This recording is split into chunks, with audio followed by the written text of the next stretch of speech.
Sir recording on मैं कर बस वो रहे हैं। रिकॉर्डिंग ऑन कर ली मैंने। वो हमारे पास है वैलिडिटी। अब वैलिडिटी जो है कि अगेन मैंने आपको बताया था कि हमारे इंस्ट्रूमेंट्स जो हैं, जो क्वेश्चन जो हम डिज़ाइन किया है, in other way around you can say that the whole question जो हमने डिज़ाइन किया है, उसको जो वो कितना इफ़ेक्टिवली हमारे कॉन्सेप्ट को मेजर कर रहा है। और कॉन्सेप्ट मीन्स कि again that will be related to the criterion variable.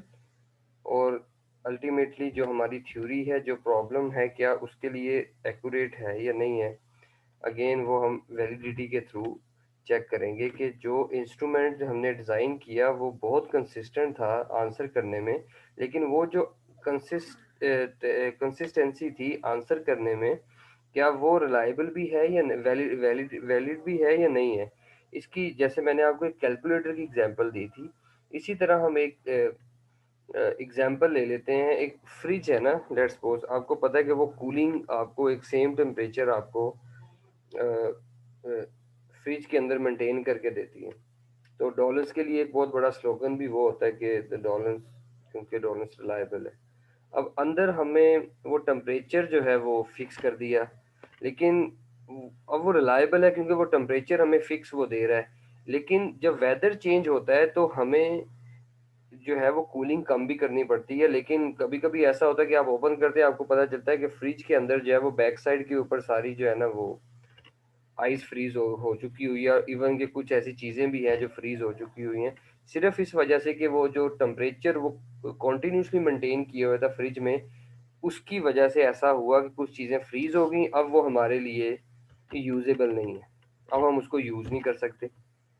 वो ज़्यादा फ्रीज हो गई हैं क्योंकि वो रिलायबल तो थी लेकिन वो वैलिड नहीं हुई हमारे, क्योंकि उससे जो हमें जो कॉन्सेप्ट या जो डिज़ायर आउटकम थी किसी चीज़ को यूज़ करने की, वो बिल्कुल ख़त्म हो गई। तो रिलायबिलिटी तो हमने अचीव कर ली फ्रिज के थ्रू, लेकिन जो वैलिडिटी थी कि उस जो चीज़ उसके पास है, उसने हमें वो आउटकम उस तरह नहीं दी कि जिस तरह हमें रिक्वायर्ड थी। आपको पता है कुछ चीज़ें ऐसी होती हैं कि अगर वो फ्रिज में फ्रीज हो जाए तो वो यूजेबल नहीं रहती। तो इस तरह की प्रॉब्लम को फिर कैसे एड्रेस किया गया, वो अब आजकल की जो टेक्नोलॉजी आ चुकी है उसमें ऑटोमेटिक टेम्परेचर जो है वो मेंटेन होता है इन कंपेरेटिव टू द आउटसाइड, कि बाहर क्या टेम्परेचर आ रहा है उसके अकॉर्डिंगली फ्रिज जो है अब वो ऑटोमेटिकली अपना टेम्परेचर इनसाइड जो है वो मेंटेन कर रही है। तो इस केस के अंदर क्या हुआ, रिलायबिलिटी भी अचीव कर ली और वैलिडिटी भी अचीव कर ली। तो सेम केस हमने भी अपनी जब डाटा कलेक्शन या जो क्वेश्चनर हम जो फिलअप कर रहे होते हैं, जो रिजल्ट्स हमने लेने होते हैं, उसकी रिलायबिलिटी स्टैब्लिश होना और रिलायबिलिटी स्टैब्लिश होने के बाद वैलिडिटी स्टैब्लिश करना भी उतना ही इंपॉर्टेंट होता है। अब इसके अंदर जो हम डिफरेंट टाइप्स की वैलिडिटी का जो हमारे पास यहाँ पे हम जो डिस्कशन कर रहे हैं, इसमें अगर हम देखें, the first one is content. ये हम डिस्कस कर रहे हैं कंटेंट वैलिडिटी।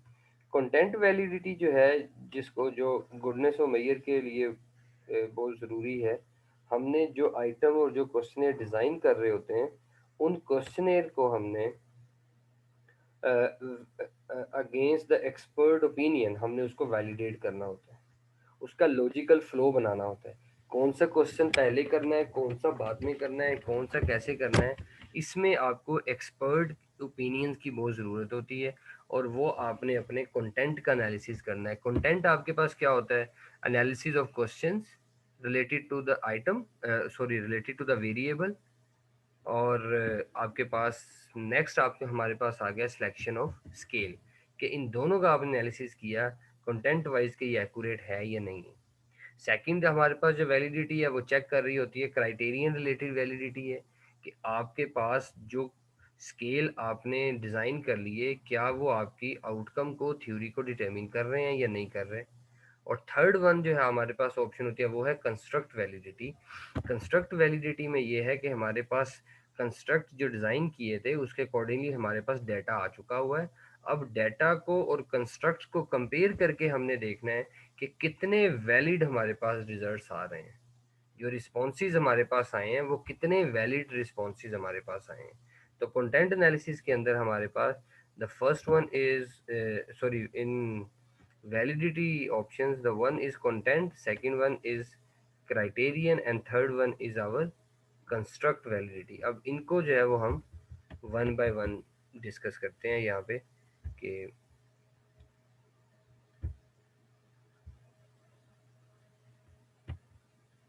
फर्स्ट वन हमारे पास आ गई कंटेंट वैलिडिटी। मैंने इसको आपको थोड़ा सा डिटेल में बता भी दिया है। Content validity ensures that the measure includes an adequate and representative set of item. अब यहाँ पे दैट टैप द कॉन्सेप्ट कि आपके पास बहुत एडिक्वेट और राइटली रिप्रेजेंट कर रही हों वो आपके कॉन्सेप्ट के साथ, ऐसी आइटम हमें चाहिए। लेट्स सपोज अगर हम चूज कर रहे हैं सेटिस्फेक्शन से रिलेटेड या परफॉर्मेंस से रिलेटेड, तो क्वेश्चन जो है वो बिल्कुल रिलेट करने चाहिए। अब यहाँ पे जो रिप्रेजेंटेटिव सेट ऑफ आइटम है, इसकी ज़रा हम एग्जांपल देखते हैं यहाँ पे। अब इसकी ज़रा हम अगर एग्जांपल देख लें, you wanted to find out how satisfied your customers are with the level of customer service they provide they receive at your call center। Call centre के अकॉर्डिंगली उन्होंने कस्टमर सेटिस्फेक्शन को चेक करना है, और customer satisfaction के लिए जो scale choose किया गया वो स्ट्रांगली एग्री से स्ट्रांगली डिसएग्री का चेक किया गया। 5 पॉइंट्स लिकर्ट स्केल इसमें सेलेक्ट किया गया। अब इसके अंदर जो है वो ओवरऑल सेटिस्फेक्शन के लिए जो 3 क्वेश्चन डिज़ाइन किए, I was satisfied with my experience. अब सबसे पहले एक्सपीरियंस का पूछा, I will probably recommend your company to others, ये पूछा। और फिर उन्होंने पूछा, if I write an online review it would be positive.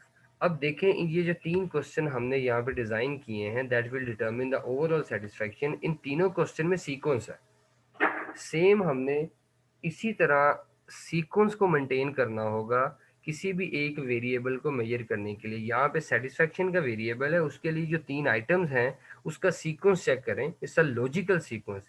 पहले एक्सपीरियंस होगा तो मैं लोगों को रिकमेंड करूँगा, और उसके बाद मैं ऑनलाइन इनके रिव्यूज़ भी लिखूँगा कि यस मैं सेटिस्फाइड हूँ, मेरा अच्छा एक्सपीरियंस है, मैंने बहुत सारे लोगों को रिकमेंड भी किया है, आपकी आपकी जो कॉल सेंटर सर्विसेज हैं वो बहुत अच्छी हैं। I will recommend the other peoples also. If you are facing any query regarding that particular company, you can directly call to the representative for immediate solution. तो अब इसमें देखें एक लॉजिकल फ्लो है। अब ये फ्लो मेंटेन होना बहुत ज़रूरी है। इसी की मैं यहाँ पे बात कर रहा हूँ, रिप्रेजेंटेटिव सेट ऑफ आइटम्स, कि जो राइटली रिप्रेजेंट करे आपके क्वेश्चंस को, और इसी से आपको रिजल्ट्स भी अच्छे आएंगे। तो ऐसा नहीं है कि आप रैंडमली और स्विचिंग क्वेश्चंस डालते जाएं, और आपको जब रिस्पॉन्स लेने की बारी आई तो आपको उस वक्त भी प्रॉब्लम आई कि अब ये रिस्पॉन्सेज हमने कैसे लेने हैं। सेकेंड ऑप्शन हमारे पास आ गई, the more the scale item represent the domain of the concept being measured, the greater the content validity. अब देखें जितने ज़्यादा वो जो क्वेश्चन जो हैं वो आपके कॉन्सेप्ट को मेजर करेंगे, और जितने ज़्यादा आप आइटम्स जो हैं वो उसमें ऐड करते जाएंगे, उतने आपकी कंटेंट वैलिडिटी जो है वो स्टैब्लिश होगी। तो ज़्यादा से ज़्यादा क्वेश्चन डालें, और राइटली रिप्रेजेंटेटिव क्वेश्चन जितने हम डालेंगे किसी भी एक वेरिएबल को मेजर करने के लिए, उतना ही हमारे लिए यहाँ पे उसकी कंटेंट वैलिडिटी स्टैब्लिश होगी। अब इसमें सेकंड ऑप्शन आ गई कि कंटेंट वैलिडिटी के how well the dimensions and elements of the concept have been delineated, कितने बेहतर हमने प्रेजेंट कर दिए हैं डायमेंशंस और एलिमेंट्स किसी भी कंटेंट को मेजर करने के लिए। अब जितने अच्छे रिप्रेजेंट करेंगे हमारी कंटेंट वैलिडिटी स्टैब्लिश हो जाएगी। सेकंड हमारे पास है criterion related validity. Criterion relative validity जो है वो, अब यहाँ पे अगर हम इसको डिस्कस करेंगे, establish when the measure differentiates individuals on a criterion it is expected to predict. मैंने आपको अभी इसकी एक एग्जांपल भी दी थी जब मैं मेन डायग्राम के अंदर क्राइटेरियन रिलेटेड वेरिएबल को डिस्कस कर रहा था। यहाँ पे हमारे पास एक आगे जाके हम एक एग्जांपल भी देखते हैं कि अगर हमने हमारा क्वेश्चन जो है वो 2 डिफरेंट माइंडसेट को मेजर कर रहा है, और क्वेश्चनर के रिजल्ट के अंदर वो दो डिफरेंट माइंडसेट भी हमें नज़र आने चाहिए। ऐसा ना हो कि जो क्राइटेरिया है हमारा वो क्वेश्चनर के थ्रू हमें मिल ही नहीं रहा। तो इसको ज़रा हम आगे जाकर डिस्कस करते हैं कि वो किस तरह हम इसको मेजर कर सकते हैं। इसके अंदर हमारे पास एक आ गई है concurrent validity and predictive validity. Concurrent validity is establish when the scale discriminates individual. ये जो अभी मैं बात कर रहा था कि स्केल भी आपके इंडिविजुअल्स को डिस्क्रिमिनेट करेगा according to the criteria.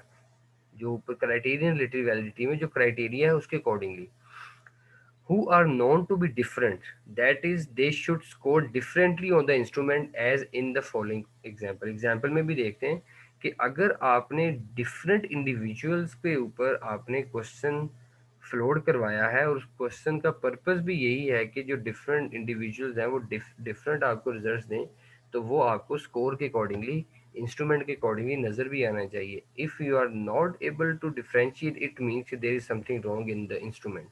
You need to rewrite or redefine the instrument for right calculation. अब जरा यहाँ पे हम आते हैं, एक एग्जांपल देखते हैं, इसको रीड आप कर लें. If a measure of work ethic is developed and administered to a group of welfare recipients. अब आपने वर्क एथिक्स से रिलेटेड जो है वो एक ग्रुप है जो वेलफेयर रिसीव कर रहे हैं, उनको आपने एक वर्क एथिक्स से रिलेटेड एक मेजर जो है वो फ्लोट करवाया है. The scale should differentiate those who are enthusiastic about accepting a job and glad of a opportunity to be of welfare.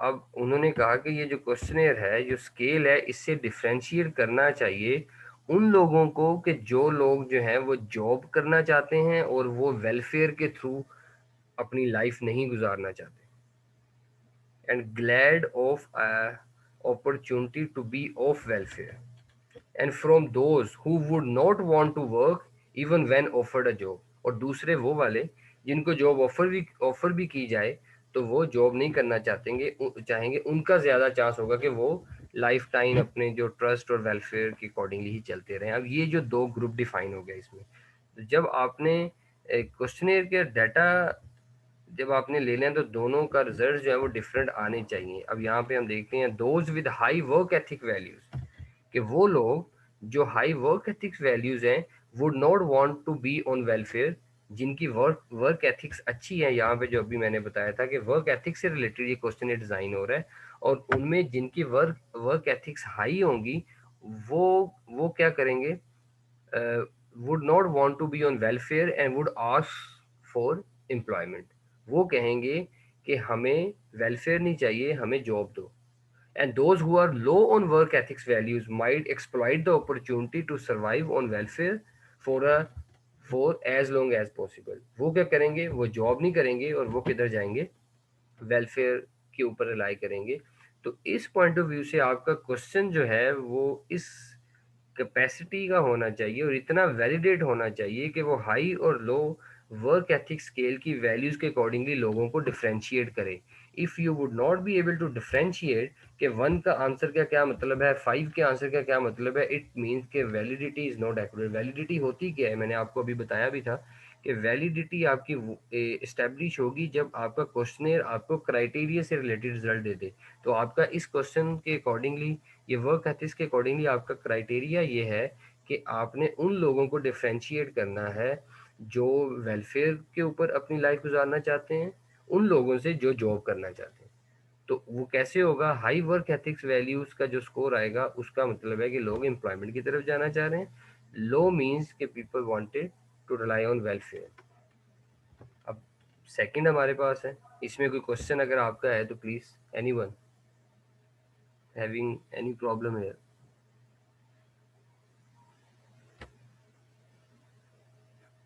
Okay, next हमारे पास है if both types of individual have the same score on the work ethics score then the test would not, यहाँ पे हमारे पास है would not be a measure of work ethics but of something else. तो it means के वो work ethics को major नहीं कर रहा, तो दैट्स वेरी इंपॉर्टेंट है.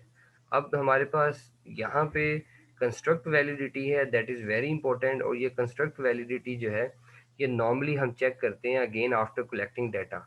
आफ्टर कलेक्टिंग डाटा मैंने आपको पहले बताया था रिलायबिलिटी के अंदर हम इनर कंसिस्टेंसी चेक करते हैं, इनर रिलायबिलिटी चेक करनी है, और डाटा कलेक्शन के बाद यहाँ पे हमने इसकी कंस्ट्रक्ट वैलिडिटी भी चेक करते हैं coming through two option. One is discriminant validity and convergent validity.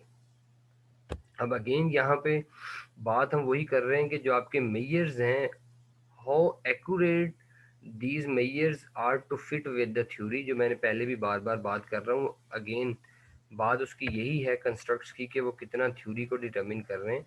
अब यहाँ पे जो दो मेन ऑप्शन है, conversion validity is established when the scores obtained with two different instruments measuring the same concept are highly correlated। अब यहाँ पे हम बात कर रहे हैं कि हमने किसी एक स्पेसिफिक वेरिएबल से रिलेटेड डिफरेंट इंस्ट्रूमेंट फ्लोट कर रहे हैं, और उन डिफरेंट इंस्ट्रूमेंट से भी जो आपको रिजल्ट्स आ रहे हैं वो सेम आने आने चाहिए। देखें आप, क्वेश्चनेयर जो होता है, जो इंस्ट्रूमेंट्स हमारे पास हैं वो हम यहाँ पे डिफरेंट टाइप्स के बना रहे होते हैं।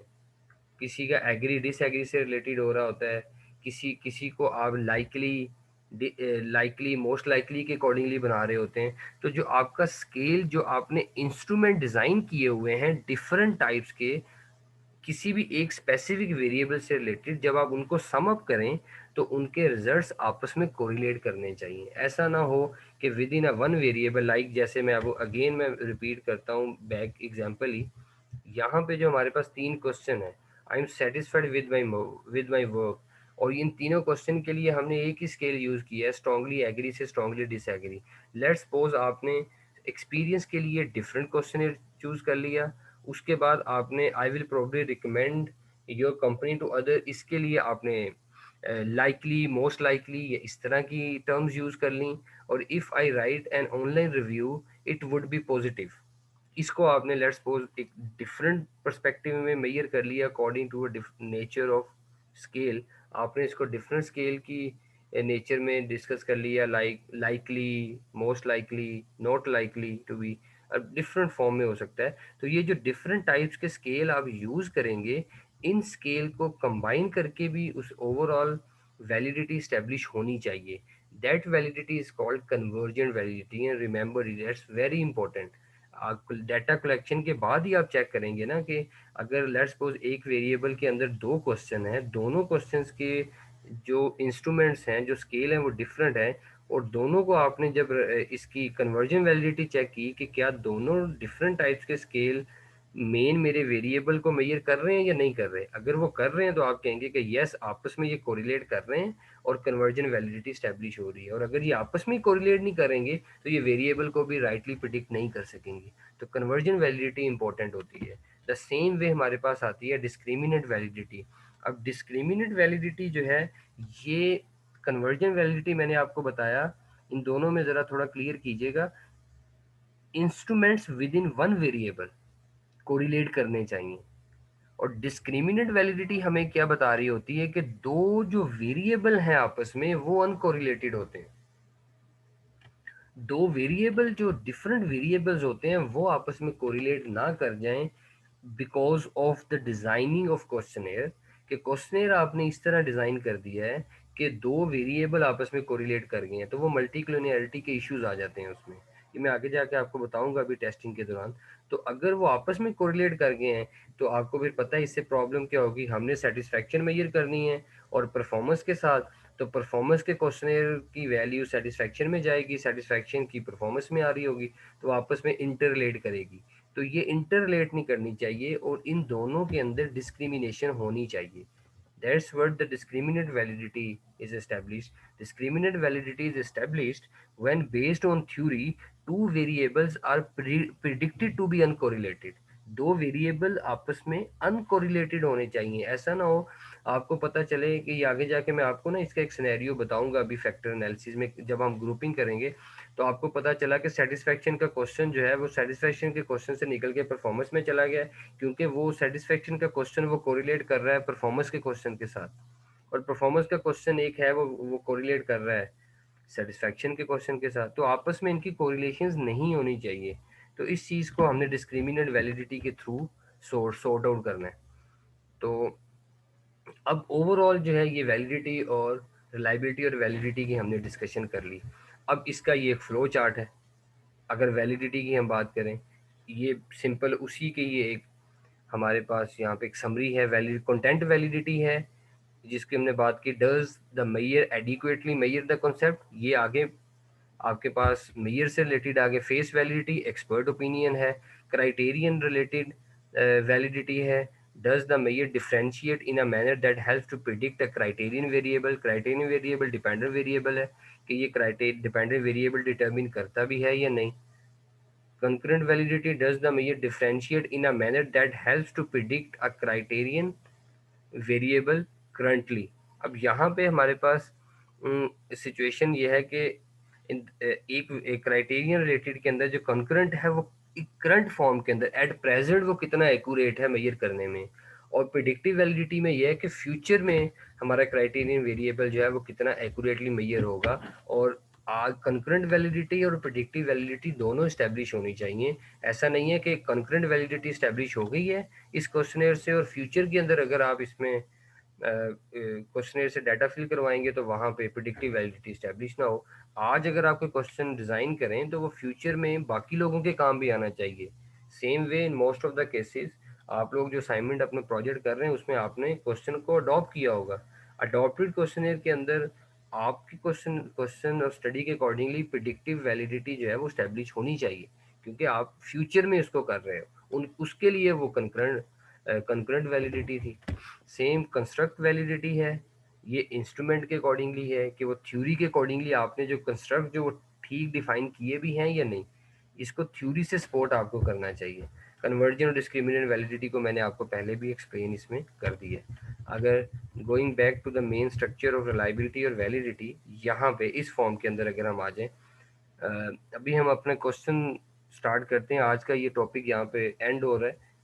The topic related to establish the goodness of it with the help of reliability and validity results. अभी आप मुझे बताएं किसी का कोई क्वेश्चन है तो. anyone, if anyone wanted to ask any question, please raise your hand first and then ask a question.